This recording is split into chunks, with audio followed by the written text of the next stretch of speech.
¿Alguna vez has tenido la sensación de que algo dentro de ti intenta decirte algo y tú, sin querer, lo ignoras? No me refiero a una voz externa. No me refiero a algo sobrenatural en el sentido que quizás estás pensando ahora mismo. Me refiero a algo mucho más cercano, mucho más íntimo, mucho más tuyo. Una especie de susurro que aparece en los momentos más inesperados. Cuando estás a punto de tomar una decisión que en el fondo sabes que no es la correcta. Cuando estás en medio de una conversación y de repente sientes que algo no encaja. Cuando te despiertas a las 3 de la mañana sin saber por qué. Con una sensación en el pecho que no puedes nombrar, pero que claramente quiere decirte algo.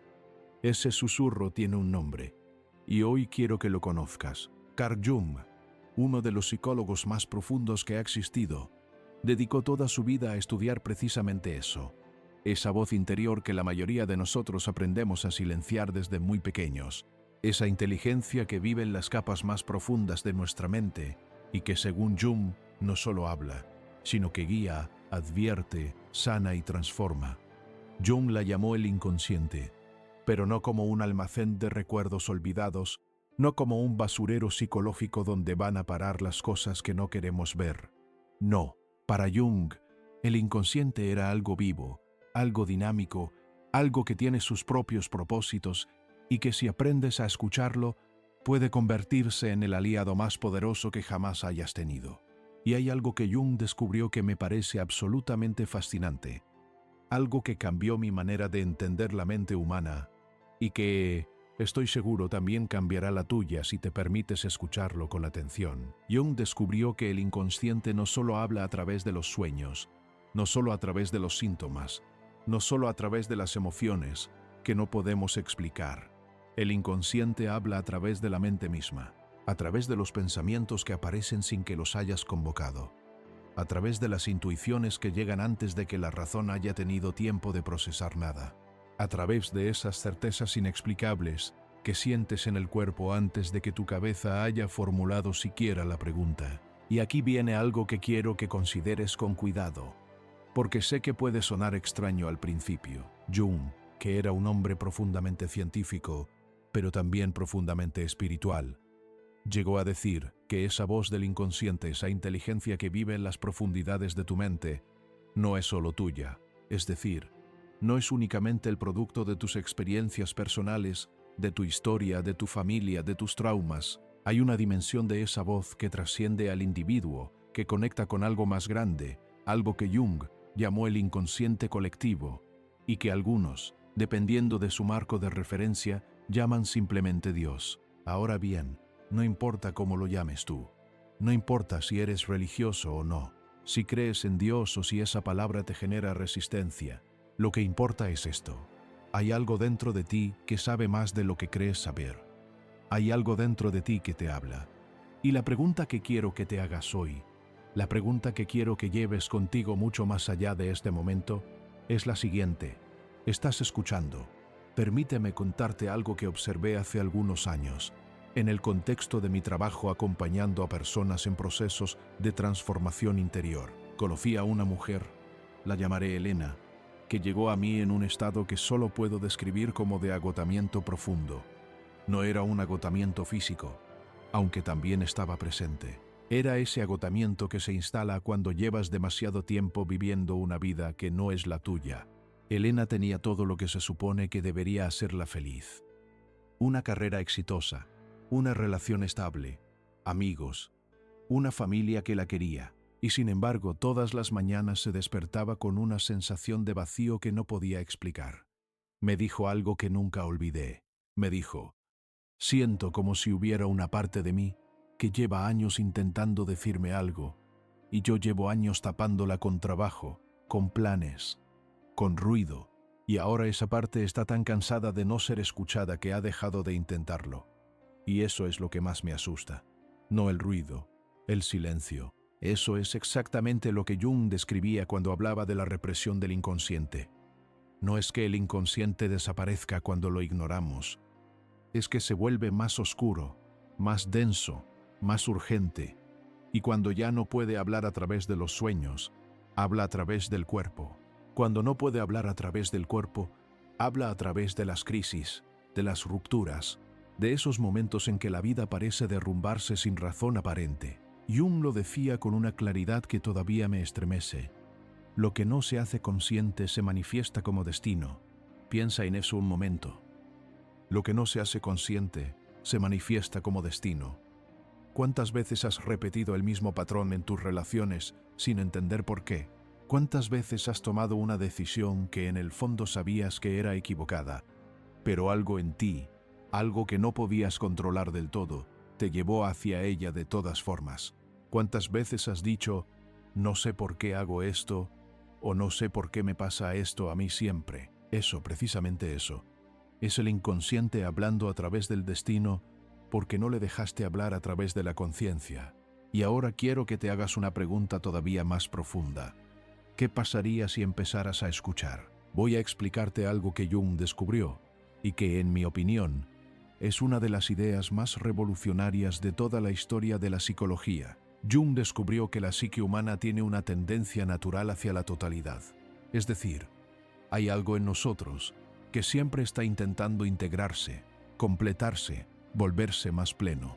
A este proceso lo llamó individuación, y es fascinante porque no es un proceso que tú eliges conscientemente. Es un proceso que ocurre en ti, con o sin tu permiso, como una semilla que crece hacia la luz, aunque nadie la riegue. La diferencia está en si colaboras con ese proceso o si lo resistes. Cuando te permites escuchar esa voz interior, cuando te atreves a mirar las partes de ti que has escondido, cuando te das permiso para ser quien realmente eres en lugar de quien crees que debes ser, algo extraordinario ocurre. No de golpe, no de manera dramática, no como en las películas. Ocurre de manera suave, gradual, profunda, como cuando el amanecer va llenando de luz una habitación que estuvo oscura toda la noche. No hay un momento exacto en que se hace de día.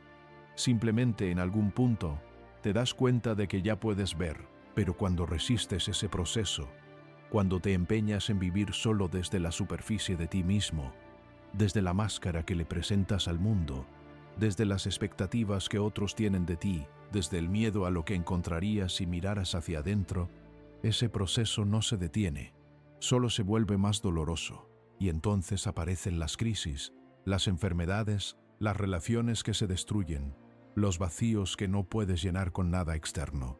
Jung tenía un concepto para esa máscara que le mostramos al mundo. La llamó la persona. Y es importante entender que la persona no es mala en sí misma. Todos necesitamos una. Es la forma en que nos adaptamos socialmente, la manera en que funcionamos en el mundo exterior. El problema no es tener una persona.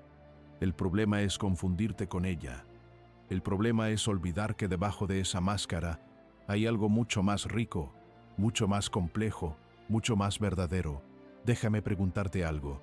¿Cuánto de lo que haces cada día lo haces porque genuinamente lo sientes, porque realmente lo quieres, porque nace de algo auténtico en ti? ¿Y cuánto lo haces porque crees que es lo que se espera de ti? ¿Cuánto de tu vida es tuya y cuánto es una actuación para una audiencia que quizás ni siquiera está mirando? No te digo esto para generarte angustia. Te lo digo porque esa pregunta, si la haces con honestidad, es una de las puertas más importantes que puedes abrir.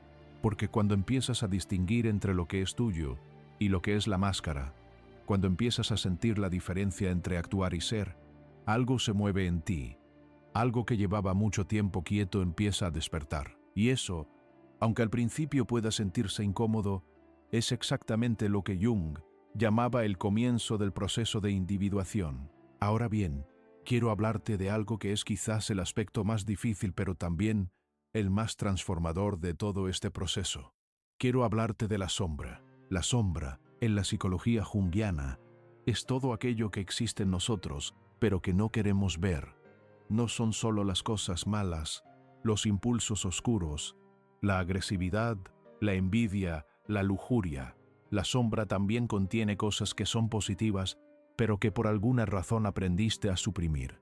Tu creatividad si te enseñaron que no eras creativo. Tu capacidad de liderazgo si te enseñaron que debías ser humilde. Tu sexualidad si te enseñaron que era algo sucio. Tu alegría si te enseñaron que el mundo era un lugar serio y peligroso.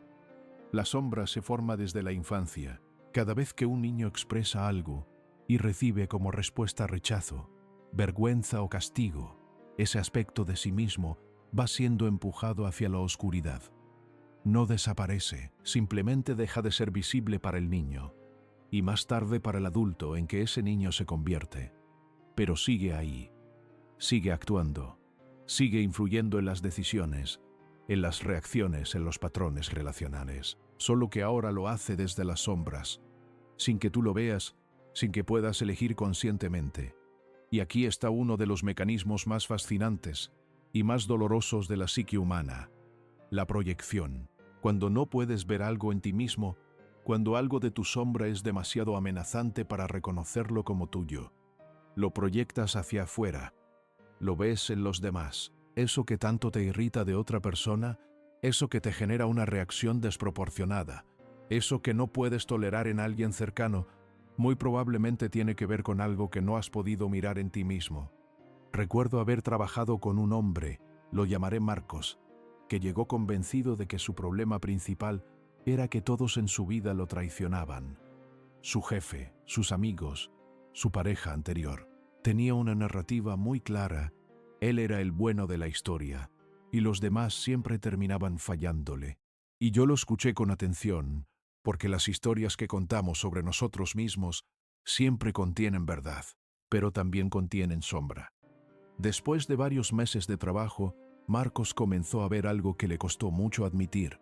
Él mismo tenía una enorme dificultad para ser honesto. No mentía de manera obvia, pero evitaba decir verdades incómodas. Postergaba conversaciones difíciles. Daba mensajes ambiguos para no comprometerse. En otras palabras, él mismo hacía exactamente lo que tanto le dolía que los demás le hicieran. Pero como no podía verlo en sí mismo, lo veía en todos los demás. Cuando Marcos pudo mirar eso, cuando pudo decir, esto también está en mí, algo cambió profundamente en él. No de manera mágica, no sin dolor, pero cambió. Porque en el momento en que integras tu sombra, en el momento en que dejas de proyectarla, recuperas una cantidad enorme de energía que antes estaba siendo usada para mantener esa ilusión, y esa energía puede ahora ser usada para crear, para conectar, para vivir. Jung decía que la sombra no es el enemigo. La sombra es una parte de ti que necesita ser reconocida, integrada, transformada. No eliminada, no suprimida más, integrada. Y hay una diferencia enorme entre suprimir algo e integrarlo. Suprimir es empujar hacia abajo con más fuerza. Integrar es traer hacia la luz con compasión. ¿Qué hay en ti que llevas mucho tiempo sin querer mirar? ¿Qué es eso que cuando alguien lo señala en ti te genera una reacción inmediata de rechazo o defensa? ¿Qué es eso que ves en los demás con tanta claridad pero que quizás, solo quizás, también está en ti? No tienes que responder esas preguntas ahora mismo. No tienes que resolverlas. Solo déjalas estar, porque el simple hecho de hacerse esas preguntas ya es un acto de valentía. Ya es una manera de empezar a escuchar esa voz interior que Jung llamaba el inconsciente, y que yo, siguiendo su pensamiento, me atrevo a llamar algo sagrado. Quiero hablar ahora de algo que está profundamente relacionado con todo esto, y que toca a casi todos de una manera muy personal: las relaciones, el amor, la atracción. Porque si hay un área de la vida humana donde el inconsciente habla con más fuerza, donde la sombra actúa con más intensidad, donde el proceso de individuación se pone más a prueba, es precisamente en las relaciones íntimas. Jung tenía dos conceptos que me parecen absolutamente geniales para entender por qué nos enamoramos de quienes nos enamoramos, por qué algunas personas nos atraen de manera casi irresistible, y por qué algunas relaciones que empiezan con una intensidad increíble terminan destruyéndonos. Esos dos conceptos son el ánima y el ánimos. El ánima es la imagen femenina interior que existe en la psique de un hombre. El ánimus es la imagen masculina interior que existe en la psique de una mujer, y son mucho más que simples representaciones del género opuesto. Son arquetipos, imágenes primordiales cargadas de energía emocional, de expectativas, de proyecciones, de todo aquello que en nosotros mismos no hemos podido desarrollar. Cuando un hombre se enamora, según Jung, en gran medida lo que está ocurriendo es que está proyectando su ánima sobre la mujer que tiene enfrente. Es decir, está viendo en ella no solo a ella, sino también a toda esa imagen interior que lleva consigo. Y eso explica esa intensidad casi mística del enamoramiento, esa sensación de que esta persona me completa, de que nunca había sentido algo así, de que es como si la conociera de toda la vida. Esa sensación no es falsa, pero tampoco es completamente real. Es una mezcla de lo que esa persona realmente es y de lo que tú estás proyectando sobre ella. Y aquí está el problema. El problema, o más bien el reto, es que cuando la proyección comienza a caer, cuando la realidad de la otra persona empieza a ser visible más allá de la imagen que proyectaste sobre ella, muchas personas viven eso como una decepción, como una traición, como ya no te quiero como antes, y entonces o bien terminan la relación en busca de otra persona sobre quien proyectar la misma imagen, o bien se quedan en la relación, pero con una sensación de pérdida, de que algo se rompió.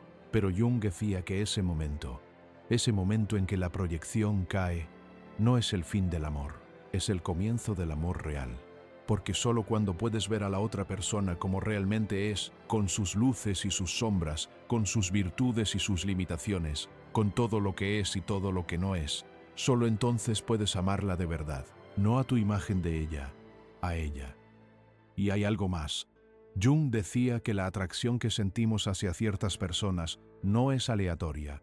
Las personas que más nos atraen, las que más nos impactan emocionalmente, las que nos hacen sentir vivos de una manera que no podemos explicar, generalmente tienen algo que ver con aquellas partes de nosotros mismos que no hemos podido desarrollar. El hombre que ha suprimido su lado sensible, emocional, intuitivo, se sentirá irresistiblemente atraído por mujeres que encarnen esas cualidades. La mujer que ha suprimido su capacidad de liderazgo, de determinación, de acción directa, se sentirá atraída por hombres que encarnen esa energía. Y esto es hermoso en un sentido, porque la atracción puede ser una señal de lo que necesitas desarrollar en ti mismo. Pero también puede convertirse en una trampa, porque si en lugar de desarrollar esas cualidades en ti mismo, simplemente te vuelves dependiente de la persona que las encarna, entonces la relación se convierte en una forma de evitar tu propio crecimiento. Y eso eventualmente genera resentimiento, pérdida de atracción, conflicto. He visto esto tantas veces. Una mujer que admira profundamente la seguridad de su pareja, que se siente protegida y contenida por esa energía, pero que con el tiempo empieza a sentirse pequeña, limitada, invisible. No porque él sea una mala persona, sino porque ella nunca desarrolló su propia seguridad interior. Nunca integró su propio ánimos, y entonces la relación, que al principio era una fuente de vida, se convierte en una jaula. O un hombre que se enamora de la sensibilidad y la profundidad emocional de su pareja, que se siente vivo cuando está cerca de ella, pero que con el tiempo se vuelve dependiente de esa energía para sentir sus propias emociones, porque nunca aprendió a conectar con su propio mundo interior. Y entonces la relación se vuelve sofocante para ella, porque siente que él no viene a compartir sino a tomar. ¿Reconoces algo de esto en tu propia experiencia? ¿Hay alguien en tu vida, presente o pasado, que te haya atraído con una intensidad que no podías explicar del todo? Y si esa atracción fuera, en parte, una invitación de tu propio inconsciente a desarrollar algo que todavía no has desarrollado en ti. Jung decía que las relaciones más intensas son también las más instructivas, no siempre las más cómodas, no siempre las más fáciles, pero sí las más llenas de información sobre quiénes somos realmente y quiénes podríamos llegar a ser. Quiero detenerme aquí un momento y hablar de algo que me parece fundamental para entender todo lo que estamos explorando. Quiero hablar de la diferencia entre el amor consciente y la dependencia emocional, porque son dos cosas que pueden parecer idénticas desde afuera, que pueden sentirse parecidas desde adentro, pero que son fundamentalmente diferentes en su naturaleza y en sus consecuencias. La dependencia emocional nace del miedo. Nace de esa parte de nosotros que en algún momento aprendió que el amor es escaso, que no es seguro, que puede desaparecer. Nace de esa herida temprana que muchos llevamos sin saberlo. Esa herida que dice: si no te aferras, lo pierdes. Si no te haces indispensable, te abandonan. Si muestras quién realmente eres, no serás amado. La dependencia emocional es amor mezclado con miedo.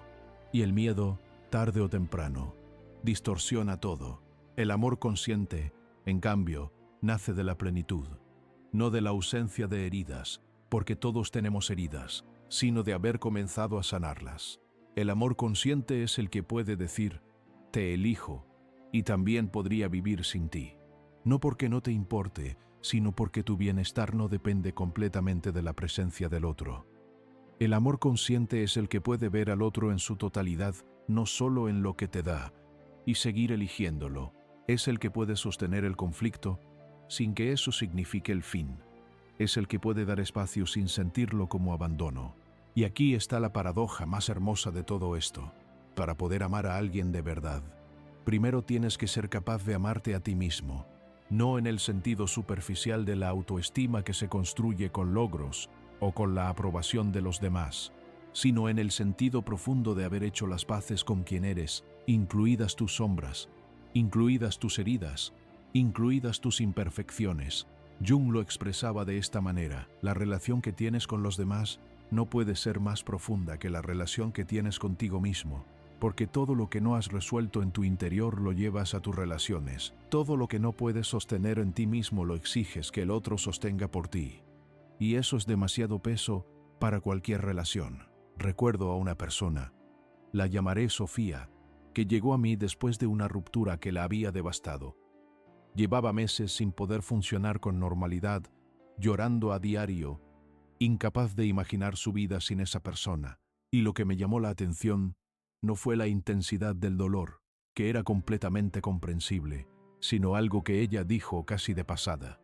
Es que sin él no sé quién soy. Esa frase lo contenía todo.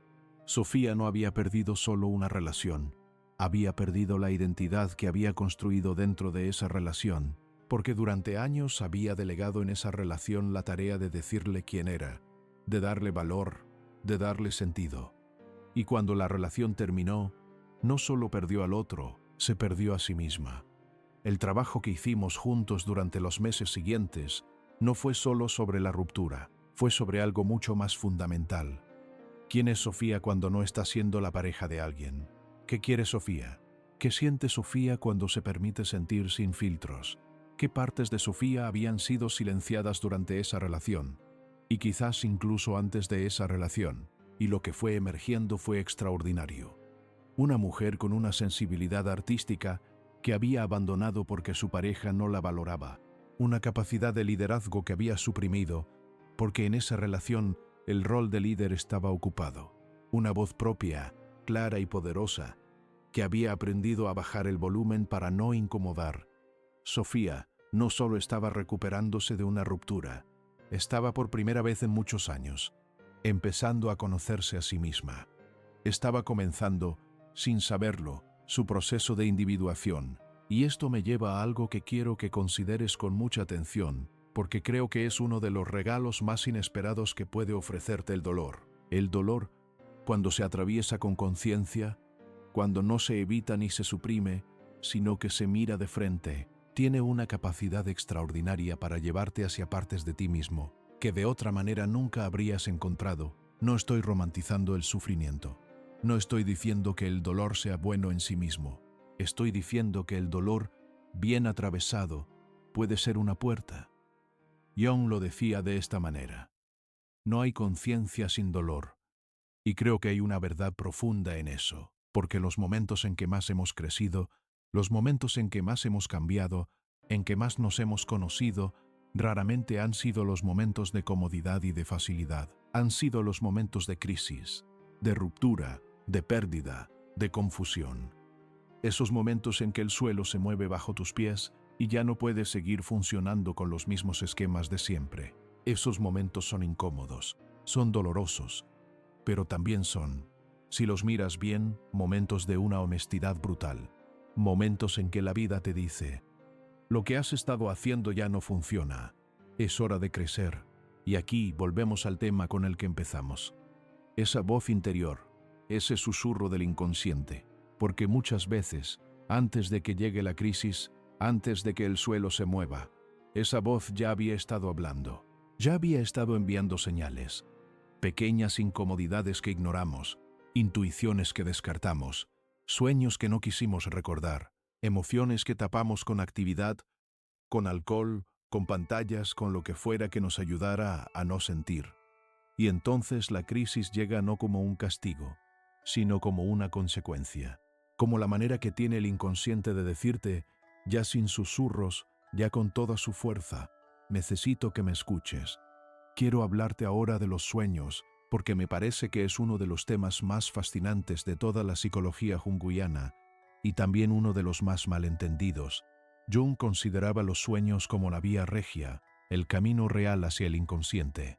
No porque los sueños sean mensajes crípticos que hay que descifrar como si fueran códigos secretos, sino porque los sueños son la manera que tiene el inconsciente de comunicarse con la conciencia cuando la conciencia está suficientemente relajada como para escuchar. Durante el día el ego, esa parte de nosotros que gestiona la realidad cotidiana, tiene el control. Filtra, selecciona, descarta, organiza, pero durante la noche, cuando el ego se relaja, cuando las defensas bajan, el inconsciente habla con más libertad y lo hace a través de imágenes, de símbolos, de situaciones que a veces parecen absurdas, pero que siempre tienen un significado.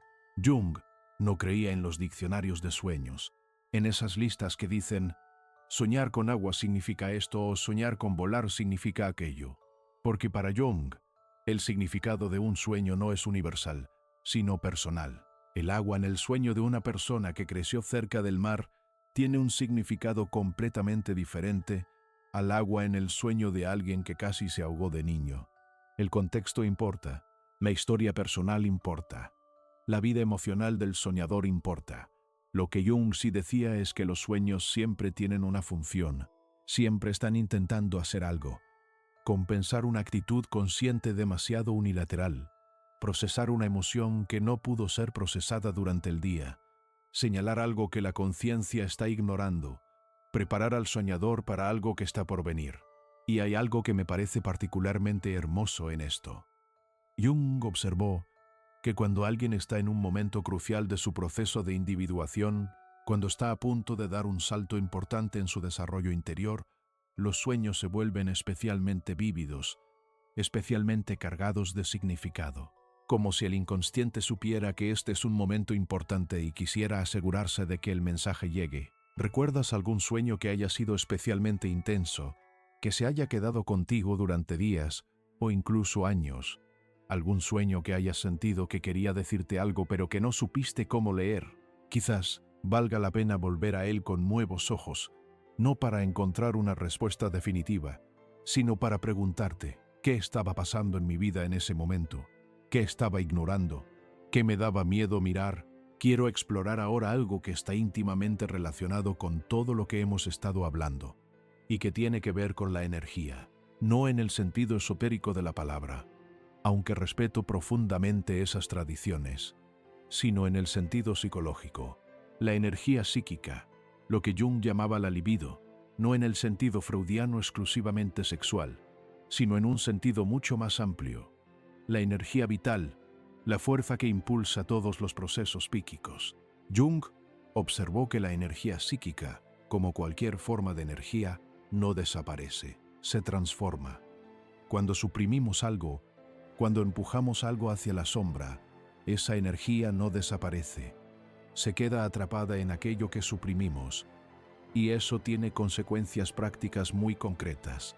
Si tienes una parte de ti que lleva años suprimida, una emoción que no te permite sentir, un deseo que no te permites reconocer, un aspecto de tu personalidad que no te permites expresar, toda la energía que está atrapada en esa supresión no está disponible para tu vida, no está disponible para tus relaciones, para tu trabajo, para tu creatividad, para tu bienestar. Por eso, cuando alguien comienza un proceso genuino de integración de su sombra, cuando empieza a recuperar esas partes de sí mismo que había descartado, algo notable ocurre.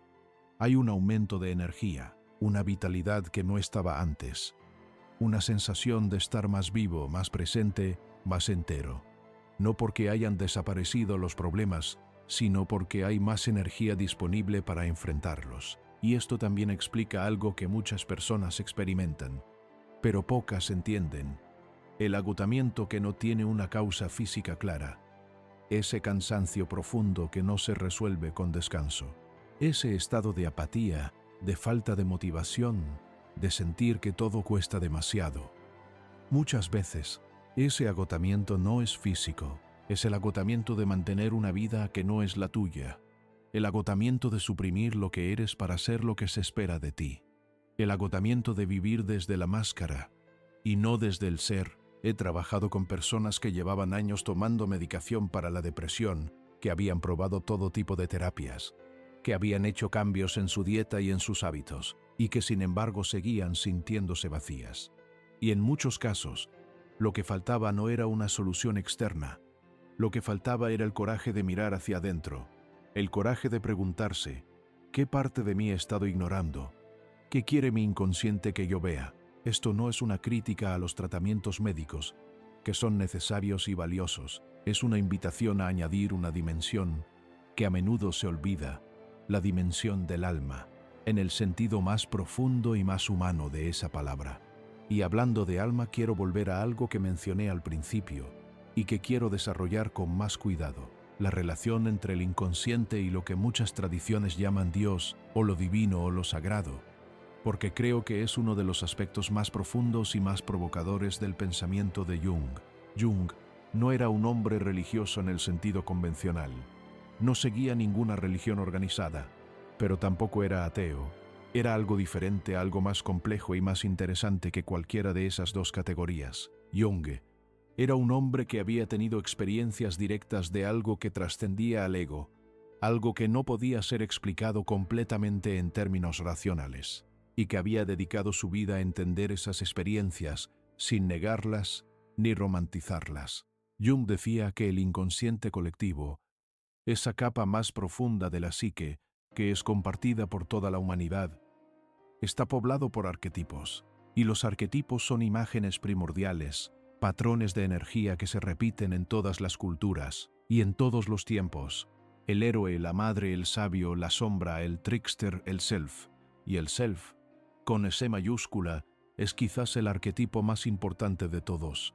Es el arquetipo de la totalidad, del centro, de la plenitud. Es lo que Jung llamaba el centro organizador de la psique. Y hay algo fascinante en la relación entre el self y lo que las tradiciones religiosas llaman Dios.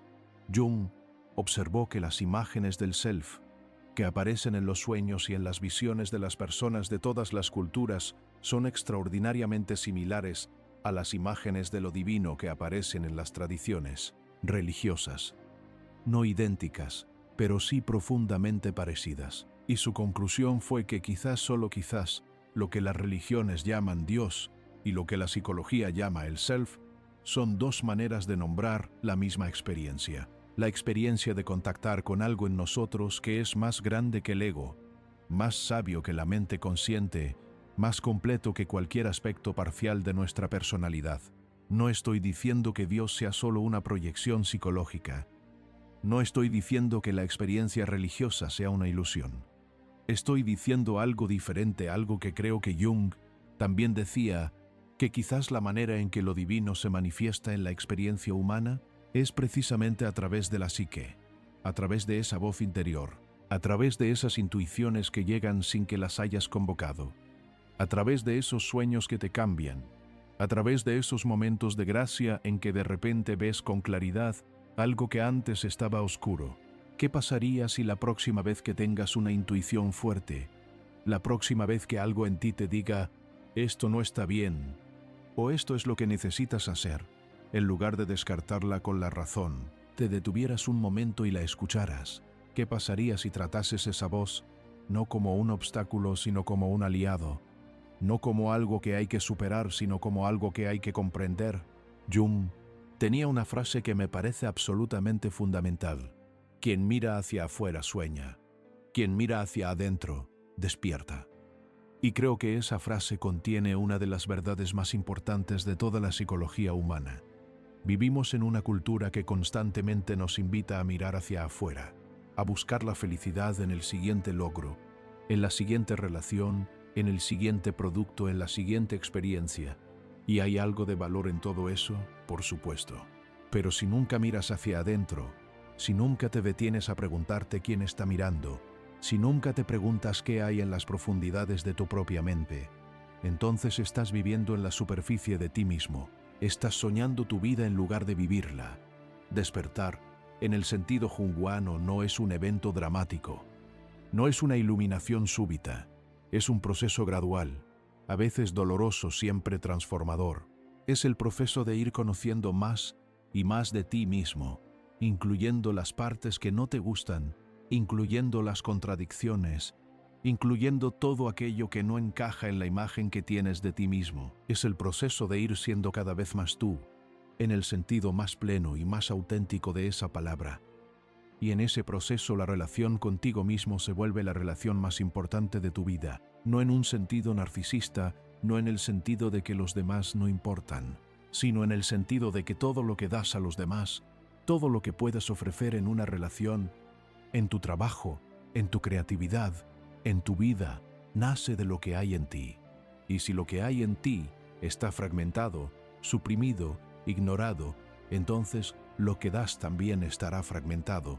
Quiero contarte algo que me ocurrió a mí hace algunos años, porque creo que ilustra de manera muy concreta todo lo que hemos estado hablando. Hubo un periodo en mi vida en que me sentía profundamente insatisfecho sin poder entender por qué.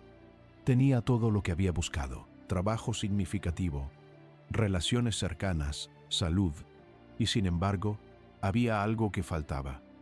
Una especie de hambre que no podía nombrar y que ninguna cosa externa podía saciar.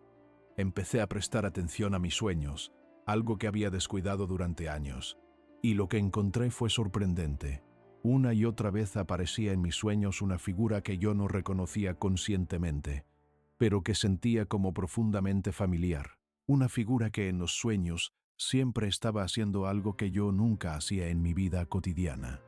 Simplemente estar, simplemente existir sin agenda, sin propósito, sin tener que demostrar nada, simplemente ser. Y cuando empecé a reflexionar sobre eso, me di cuenta de algo que había estado ignorando. Llevaba años siendo enormemente productivo, pero muy poco presente. Llevaba años haciendo cosas, pero muy poco siendo. Había construido una identidad basada, casi completamente, en el hacer, en el lograr, en el ser útil, y había perdido contacto con algo más fundamental: la simple experiencia de existir.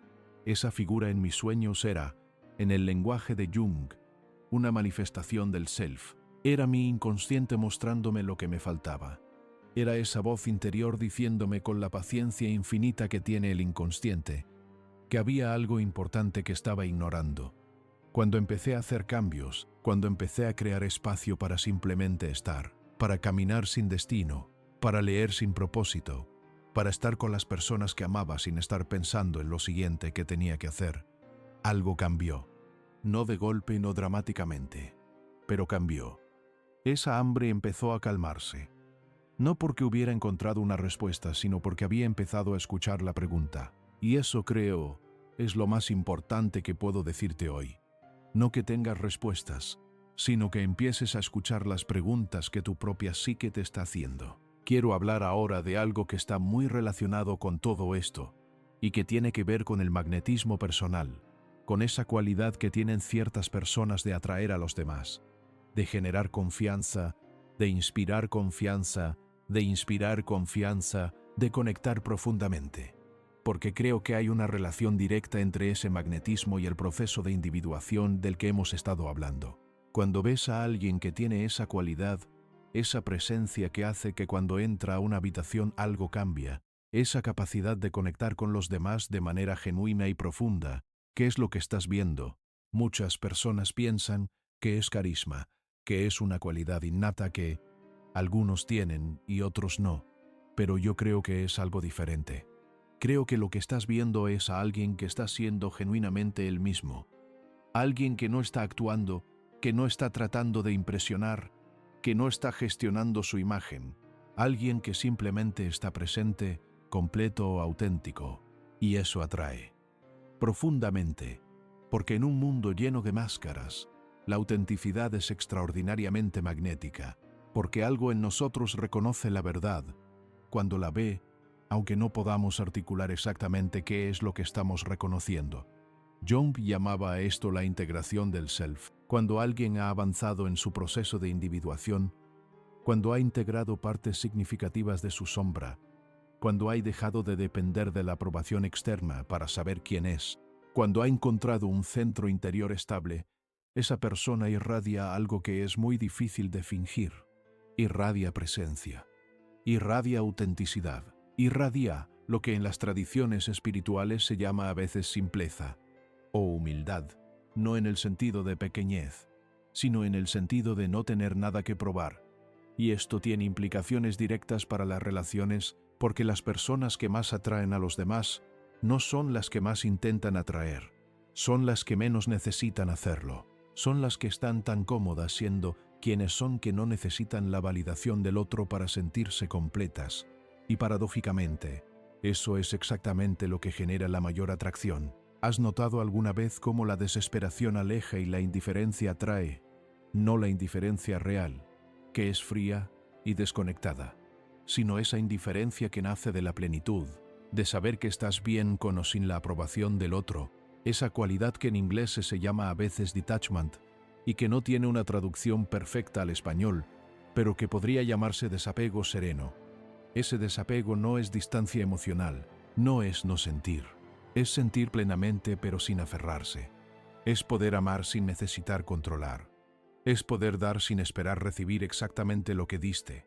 Es poder estar completamente presente en una relación sin que tu bienestar dependa completamente del resultado de esa relación. Y eso, de nuevo, solo es posible cuando has trabajado en ti mismo. Cuando has empezado a sanar esas heridas tempranas que crearon la dependencia emocional. Cuando has empezado a recuperar esas partes de ti mismo que habías delegado en los demás. Cuando has empezado a escuchar esa voz interior en lugar de buscar constantemente validación en el exterior. Hay una paradoja hermosa en todo esto que quiero señalar. Jung decía que el proceso de individuación, el proceso de convertirte en quien realmente eres, no te hace más solitario. Al contrario, cuando más profundamente te conoces a ti mismo, más profundamente puedes conocer a los demás. Cuando más honesto eres contigo mismo, más capaz eres de ser honesto con los demás. Cuando más integrado estás en tu interior, más capaz eres de crear conexiones genuinas en el exterior. Porque la conexión real, la conexión que alimenta y que transforma, no ocurre entre máscaras, ocurre entre seres. Y para que eso sea posible, tienes que estar dispuesto a ser un ser, no solo a interpretar un papel. Quiero hablar ahora de algo que me parece crucial y que a menudo se malinterpreta cuando se habla de crecimiento personal y de psicología profunda. Quiero hablar del tiempo, porque vivimos en una cultura que quiere resultados rápidos, que quiere transformaciones inmediatas, que quiere el despertar en un fin de semana de retiro o en un curso online de 3 módulos. Y la psicología junguiana, el proceso de individuación no funciona así, no porque sea lento por capricho, sino porque la profundidad requiere tiempo, porque las capas de la psique no se revelan todas a la vez, porque la integración genuina, la que transforma de verdad, no ocurre en un momento de insight brillante, sino en el trabajo cotidiano, paciente, a veces aburrido, de prestarse atención a uno mismo. Jung pasó décadas trabajando en su propio proceso de individuación, décadas explorando sus sueños, sus fantasías, sus sombras, sus contradicciones, no porque fuera lento o porque no fuera inteligente, sino porque entendía que la psique tiene sus propios ritmos y que forzarlos no acelera el proceso, sino que lo distorsiona. Y hay algo liberador en esto si lo piensas bien, porque significa que no tienes que haberlo resuelto todo ya, no tienes que estar completamente integrado para ser valioso, para ser amable, para ser digno de amor. El proceso de individuación no es un destino al que hay que llegar. Es una dirección en la que moverse. Y lo que importa no es cuánto has avanzado, sino si estás mirando en la dirección correcta. Estás mirando hacia adentro con honestidad. Estás dispuesto a ver lo que hay ahí, incluso cuando no te gusta. Estás dispuesto a escuchar esa voz interior, incluso cuando te dice cosas que no quieres escuchar. Si la respuesta es sí, aunque sea un sí tímido, aunque sea un sí con mucho miedo, entonces ya estás en el camino. Y eso es suficiente. Quiero hacer una pausa aquí y pedirte que hagas algo. No ahora mismo, no mientras escuchas esto, sino más tarde, cuando estés en silencio, Cuando tengas un momento de quietud, quiero pedirte que te hagas una pregunta y que la dejes estar sin intentar responderla de inmediato. La pregunta es esta: ¿qué parte de mí lleva tiempo intentando decirme algo que yo no he querido escuchar? No busques la respuesta con la mente. Deja que la respuesta llegue. Puede llegar como una imagen, como una emoción, como un recuerdo, como una sensación en el cuerpo. Puede llegar en ese espacio entre el sueño y la vigilia. Puede llegar mientras caminas o mientras te duchas. Puede llegar en un sueño esa noche. No importa cómo llegue, lo que importa es que estés disponible para recibirla. Porque eso, precisamente eso, es aprender a escuchar el inconsciente. No es un ejercicio complicado. No requiere técnicas especiales ni conocimientos avanzados. Solo requiere silencio.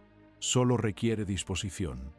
Solo requiere ese gesto simple pero profundamente valiente de volverte hacia ti mismo en lugar de seguir mirando hacia afuera. Quiero hablar ahora de algo que creo que es fundamental para cerrar este círculo, y que tiene que ver con la autenticidad y con lo que Jung llamaba la vocación.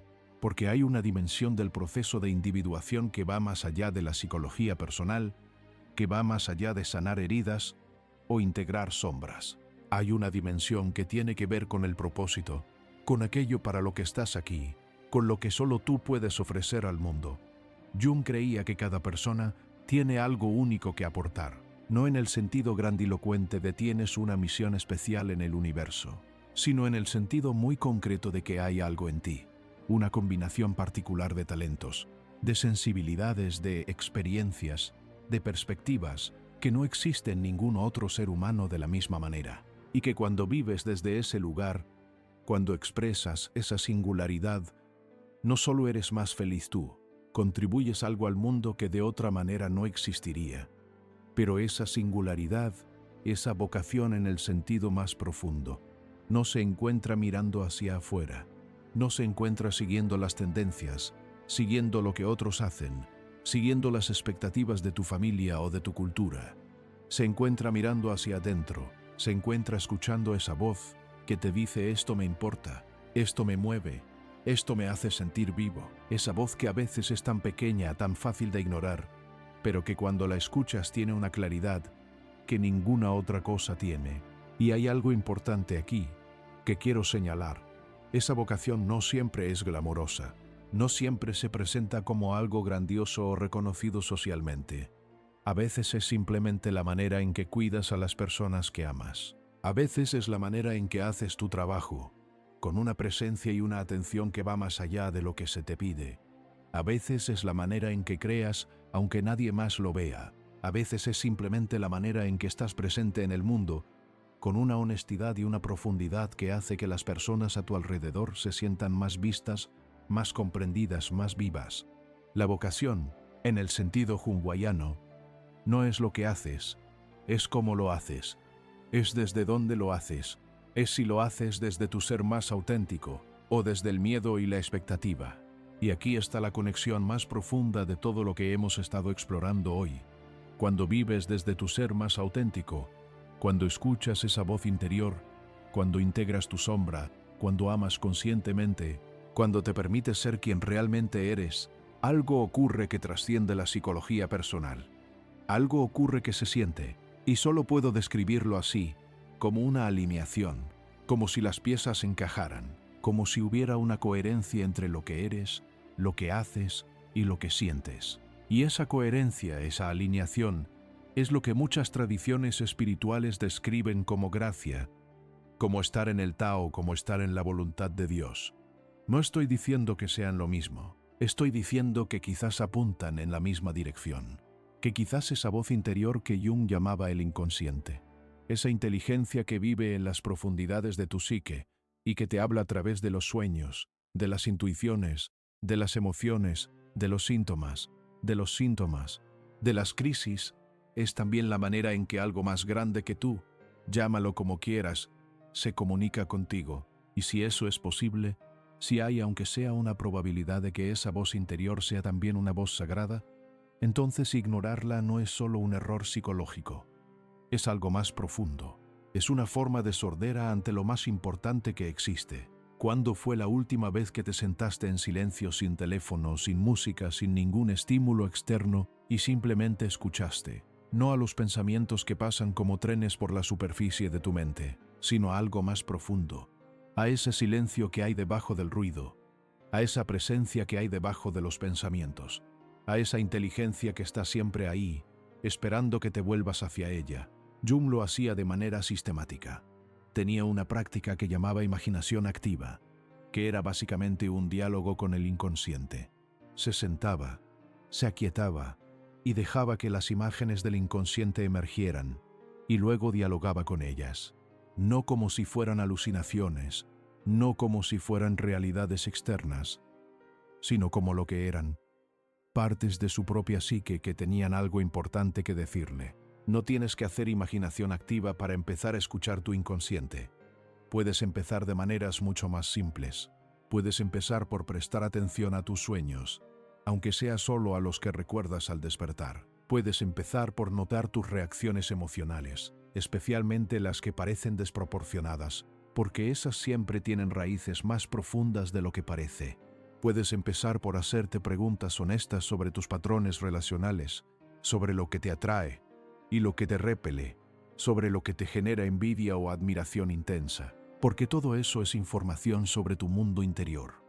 Puedes empezar simplemente por crear más silencio en tu vida, por caminar sin auriculares de vez en cuando, por comer sin mirar el teléfono, por sentarte 5 minutos al día sin hacer nada.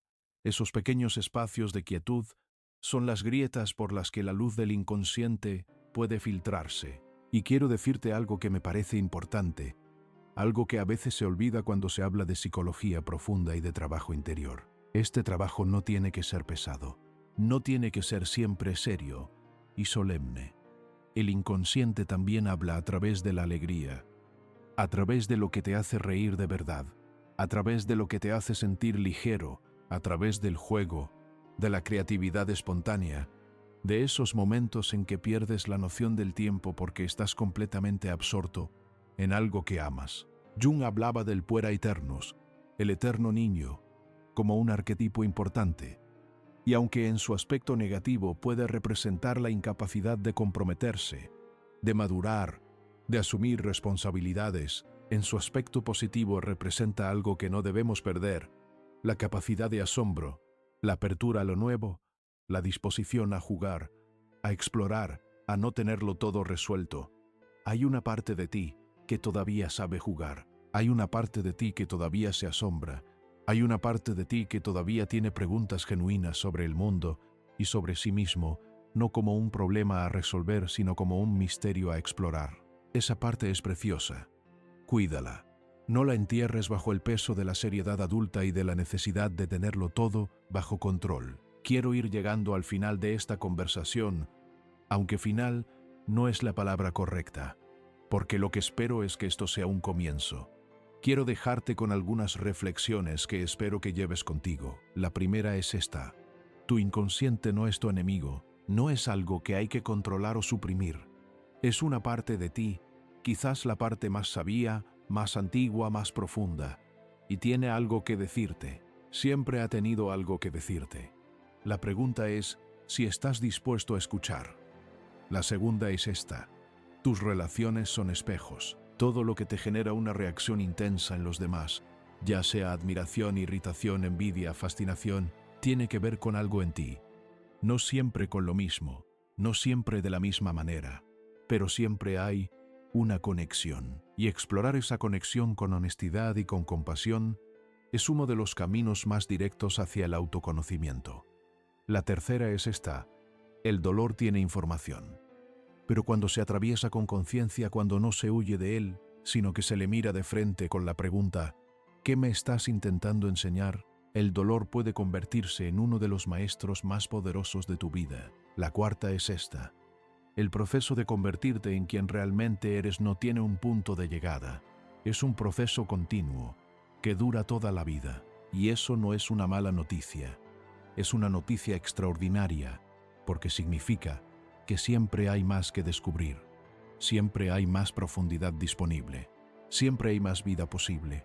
Y la quinta, quizás la más importante de todas, No estás solo en este proceso, no en el sentido de que haya alguien que lo haga por ti, porque nadie puede hacer ese trabajo por ti, sino en el sentido de que hay algo en ti mismo, esa inteligencia del inconsciente, esa voz interior, ese self que Jung describía como el centro organizador de la psique, que siempre está trabajando a tu favor, siempre está intentando llevarte hacia la totalidad, siempre está intentando hablarte, siempre está intentando guiarte hacia quien realmente eres.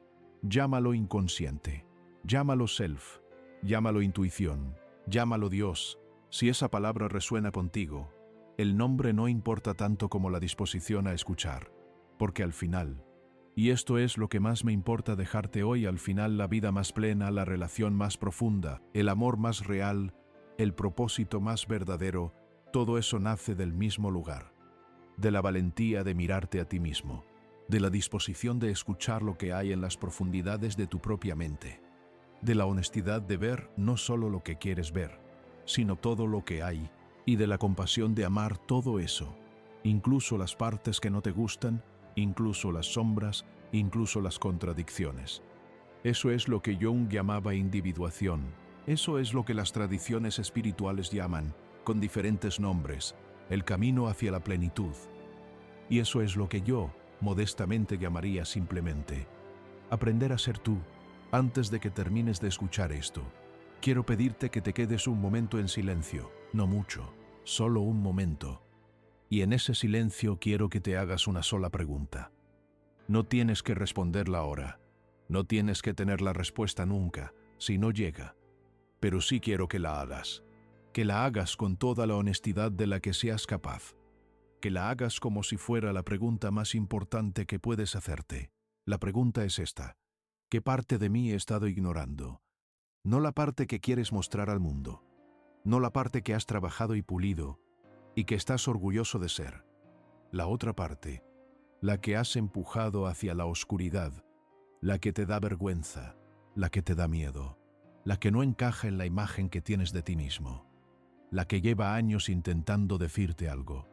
Esa parte no es tu enemiga, esa parte es una parte de ti, y merece ser vista, merece ser escuchada, merece quizás ser amada, porque en el momento en que puedas hacer eso, en el momento en que puedas mirar esa parte de ti mismo con la misma compasión con que mirarías a un niño asustado, algo cambiará. No de golpe, no dramáticamente, pero cambiará. Y ese cambio será el comienzo de algo que no puedo describir completamente con palabras, pero que Jung, con toda su profundidad y toda su sabiduría, llamaba simplemente convertirse en uno mismo. Y yo creo, con toda la convicción que me da años de observar el proceso humano de transformación, que eso, convertirse en uno mismo, es la aventura más grande que existe, más grande que cualquier logro externo, más grande que cualquier relación, más grande que cualquier relación, más grande que cualquier éxito que el mundo pueda ofrecerte. La única que te pertenece completamente, la única que cuando la recorres con honestidad, te lleva a un lugar que no tiene nombre pero que reconoces de inmediato cuando llegas. Un lugar que se siente, simplemente, como hogar. Gracias por escuchar. Gracias por tomarte el tiempo de mirar hacia adentro, aunque sea por un momento. Eso no es pequeño. Eso es, quizás, lo más importante que puedes hacer. Y si hay algo que llevas de esta conversación, que sea esto, esa voz que escuchas en los momentos de quietud, esa intuición que llega antes de que la razón haya tenido tiempo de opinar, esa sensación en el cuerpo que te dice que algo está bien o que algo no lo está. Esa no es una molestia, no es ruido, no es tu imaginación jugándote una mala pasada, es la parte más sabia de ti mismo, hablándote. Escúchala,